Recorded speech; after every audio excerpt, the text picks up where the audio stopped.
Hello again, and welcome to the next of our recorded lecture material. Just as before, the full version of the PowerPoints for this and the other topics are all on Blackboard and available for you.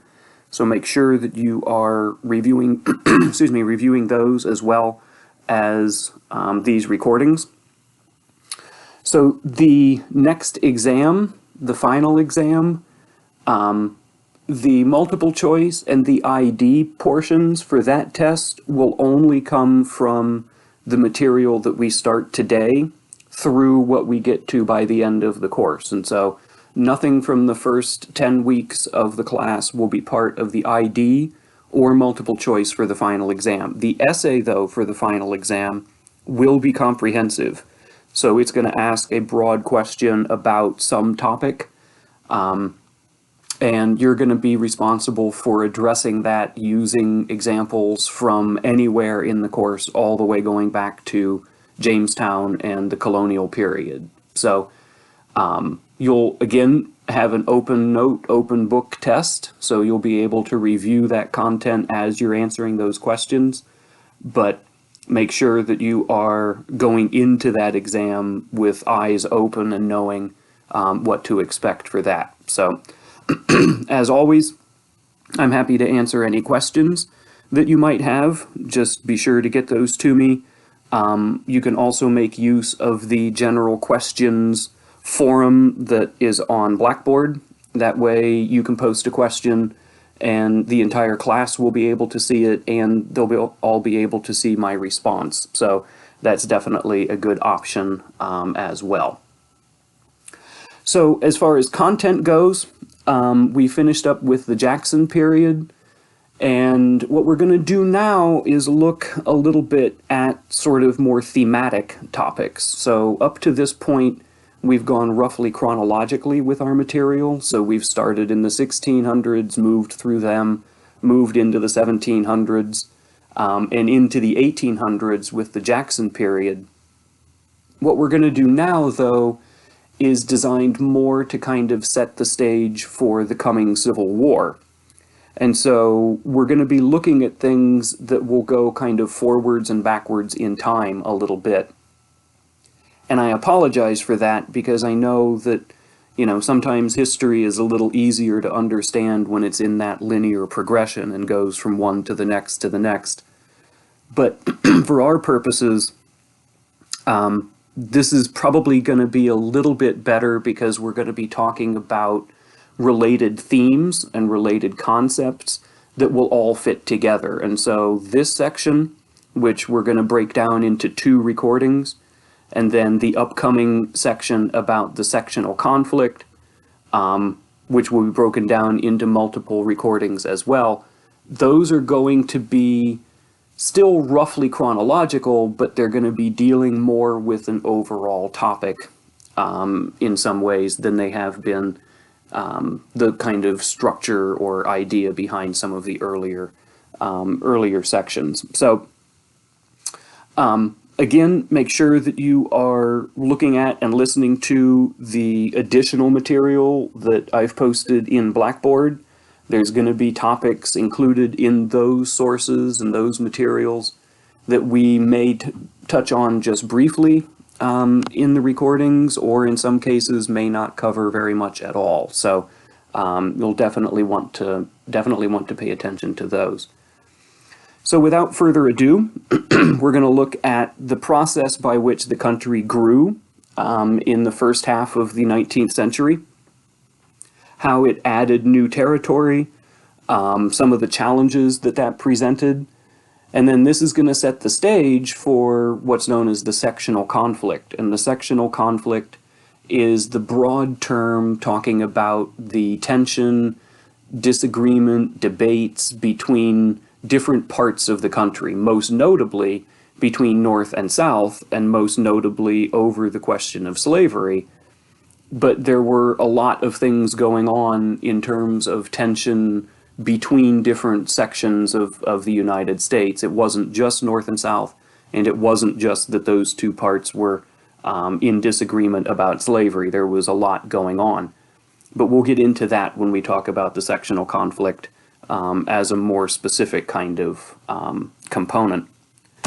So you've had a little bit of exposure to the Louisiana Purchase, so we won't go into that a lot. There's material on Blackboard that you should use as the foundation for sort of understanding that. Essentially, what's happening at the very start of the 1800s is the United States only reaches to the Mississippi River. So we imagine the United States today, sorry, stretching all the way from the Atlantic Ocean to the Pacific Ocean, all the way from what's today the border with Mexico to what's today the border of Canada. That's not the United States that has always existed, right? The United States grows in chunks here and there. And so for different times in our history, we have very different boundaries. So in the early 1800s, the Mississippi River belonged to the United States on the east side, and then depending on when you're talking about, it belongs to Spain or France on the west side. And Jefferson, who's president in the very start of the 1800s, is concerned that the United States may not have access to the Mississippi River all the way down through New Orleans and all the way out into the Gulf of Mexico. So he decides to try to solve that by getting control, getting at least the right to travel down the river. One thing leads to another, and the United States comes away buying all of the Louisiana Territory from France in 1803. And so this means that you suddenly have double the amount of land that the United States originally claimed all at once, right? So it literally doubles the size of the United States. But it also shows, excuse me, it shows that there are some significant kinds of issues that the United States is confronting as it's growing, because it's growing very rapidly in terms of geography and also in terms of population. And so it's pretty clear that the country needs some sort of transportation system, right? Not necessarily something that is created and controlled by the US government, the federal government, but there needs to be some kind of network that will allow the producers, the growers, the manufacturers, especially in the interior of the country, places like Ohio or Indiana or Kentucky, allow those people to get their materials to a marketplace in other parts of the United States and or to other parts of the world. And so the decision has to be made, what's going to be the best way to provide those kinds of transportation linkages. And technology is going to contribute to this, because new technologies are going to provide more opportunities for long-distance travel, and they are also going to provide the ability to construct artificial waterways known as canals. So in the 18-teens, you have the introduction of steam power for riverboats. They're not going to be used just yet for boats that are going to be traveling across the Atlantic or any kind of super long distance travel like that.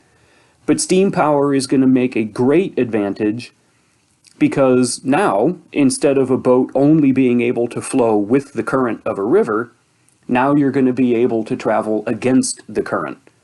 So prior to the application of steam power on riverboats, if you were a farmer in southern Ohio, you would only be able to ship your produce down the Ohio River towards Louisville or towards Memphis or towards New Orleans. Now, if you're a farmer in southern Ohio, you can make use of steamboats, which will be able to carry your product on the other direction of the river towards someplace like Pittsburgh. And so this is going to be a great advantage. But even with that, you still only have the waterways that are provided by nature. And so the introduction in the 1820s of man-made canals is going to expand the ability to use water transportation in directions and in places that it didn't naturally occur.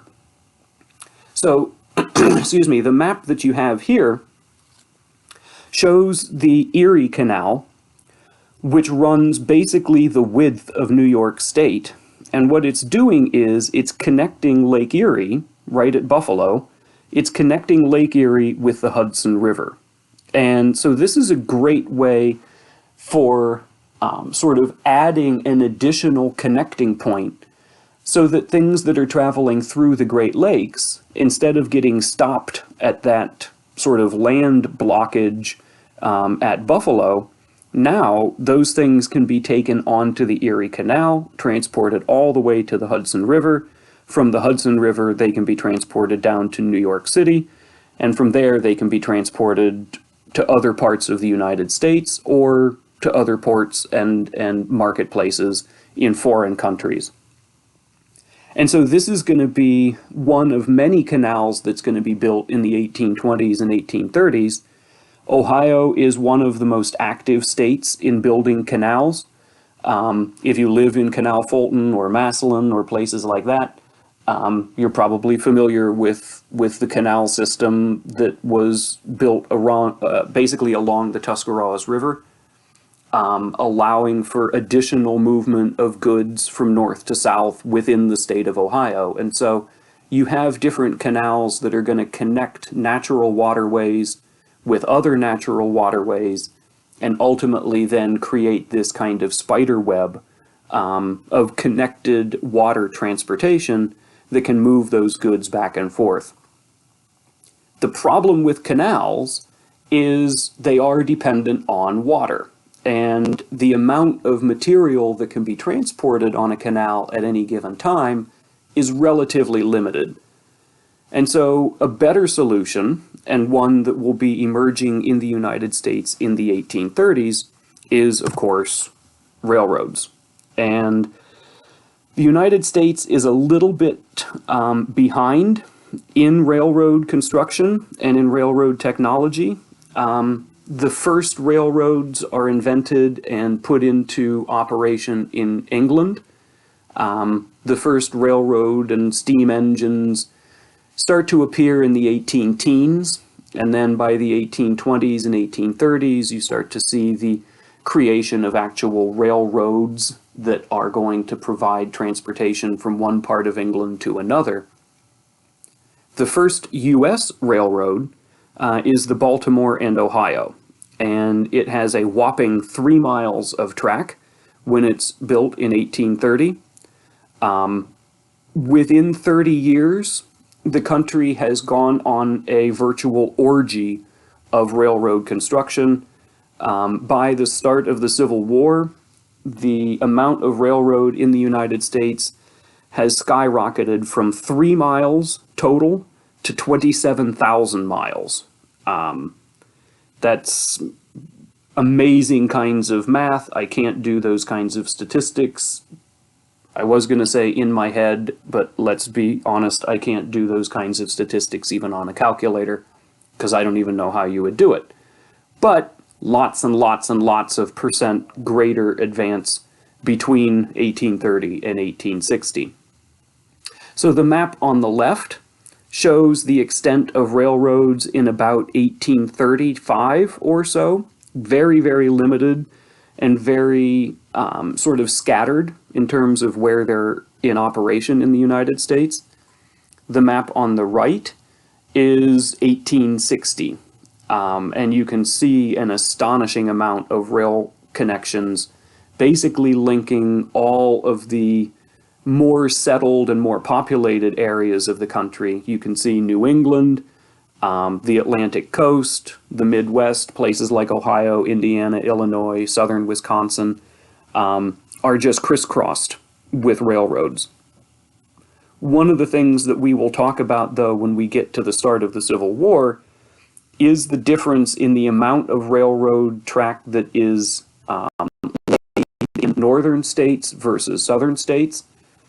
By the start of the war, the North has about 4 times the amount of railroad track that the South has.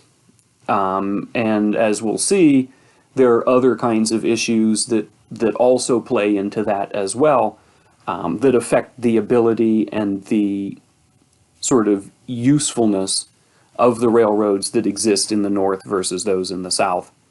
Railroads, though, are really great because they can cover virtually any kind of terrain, right? You don't have to worry about water sources. You don't have to worry about dry seasons potentially causing problems for the ability for your canals to operate. You can transport larger amounts of goods because you can just add more railroad cars instead of having 1 or 2 or 5 different canal boats that have a very limited kind of capacity. Railroads can carry way more stuff, and they can carry way more people. And so, and they can operate virtually indefinitely, right? As long as you're keeping that steam engine mechanically sound and keeping it filled with water and coal, you're going to be able to have enough steam to power that engine basically forever. And so there's a number of distinct advantages to railroads. And so naturally, they're going to kind of supplant canals as the dominant form of long-distance transportation during the 1800s. Keep in mind, right, automobiles aren't going to be even in existence until the very late 1800s. They're not really going to be viable for large numbers of people or for mass transportation until the 20th century. And so canals, horses, and railroads are really the only 3 methods of transportation other than walking from place to place. So it's a fairly limited number of options. And so railroads are really going to be a distinct advantage over any other long-distance transportation option. During the 1830s and into the 1840s, the country is sort of bearing the fruits of a lot of significant changes in the overall population of the United States. So for one thing, you have a significant increase in the overall population of the country. This is partially a result of immigration.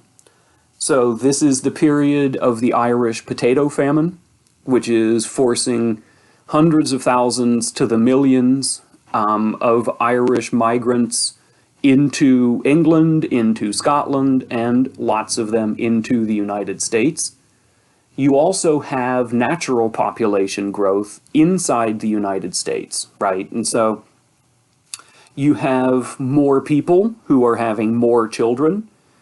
You have higher birth rates. You have better public sanitation and public health. Relatively speaking, of course, it's certainly not clean. It's certainly not, anything compared to the expectations of modern sanitation, whether you're looking at water or, public spaces or that kind of thing. But it is definitely an improvement. And so people are living longer. Children are living out of childhood into adulthood. So you have more people who are having more people. And so the population is growing pretty dramatically. The population is also kind of moving in terms of where they're living in the United States. So for the longest time, the population of the country was really centered east of the Appalachian Mountains. So New England, the Chesapeake, those middle colonies like Pennsylvania, New York, New Jersey, and then the southern colonies and southern states. So that's the case all the way up through the early 1800s. Into the 1800s, though, the population starts to grow very rapidly west of the Appalachians. Now again, the West at this time is states like Ohio and Indiana and Tennessee and Louisiana. So it's not the West the way we would think of it with Oregon or Utah or California. Those don't even actually belong to the United States yet. So those won't even be part of the boundaries of the United States until the 1850s. But you have a shifting population so that more and more people are in those states, which formerly had been backwaters and fairly empty of white settlers.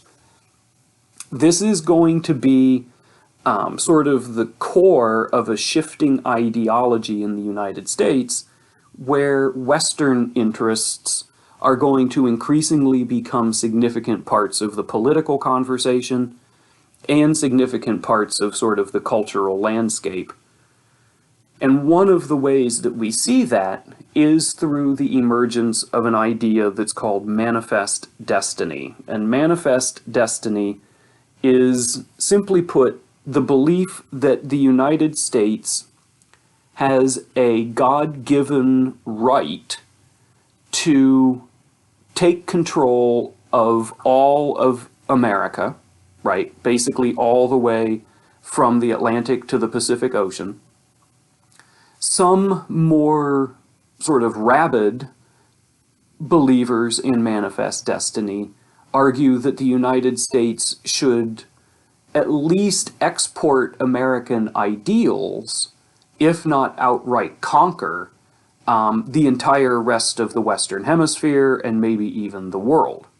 So in other words, some of manifest destiny is just the idea of territorial occupation, right? Claiming the land itself as part of the United States. Some of manifest destiny is the idea that there are concepts that America represents that are for the betterment of mankind. And so American ideals like democracy, individualism, Christianity should be exported and put into practice in other parts of the world. This becomes a very popular kind of idea in the journalism of the day. In fact, the first sort of introduction of the idea comes from a journalist in New York in the 1830s, a man named John L. O'Sullivan. And so it is definitely a popular kind of an idea, but it also increasingly appears in the 1830s and especially into the 1840s as being a concept that powers certain political conversations too. And so by the 1840s, you start to see candidates, especially at the national level, who are confronting this idea that the United States has some sort of right, some sort of responsibility to expand its control and expand its territorial claims to more and more and more of North America.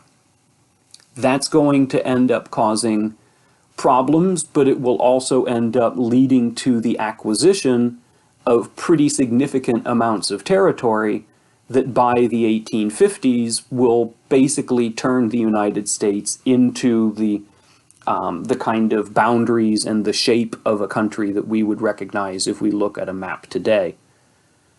And so keep all of that in mind, because when we get into our next section, which is going to talk about the addition of Texas, the war with Mexico in the late 1840s, those kinds of things are going to happen in no small part because of the pressure that this idea of manifest destiny is putting on the American people, but also the pressures that it's putting on politicians to really demonstrate that they are heeding the call of adding more land and more territory and spreading Americanism to other parts of the continent.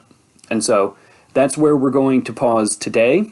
The next section then, the next recording, is actually going to talk about how Texas and how those parts of the United States that are added in the process or under the guise of manifest destiny, how all that happens.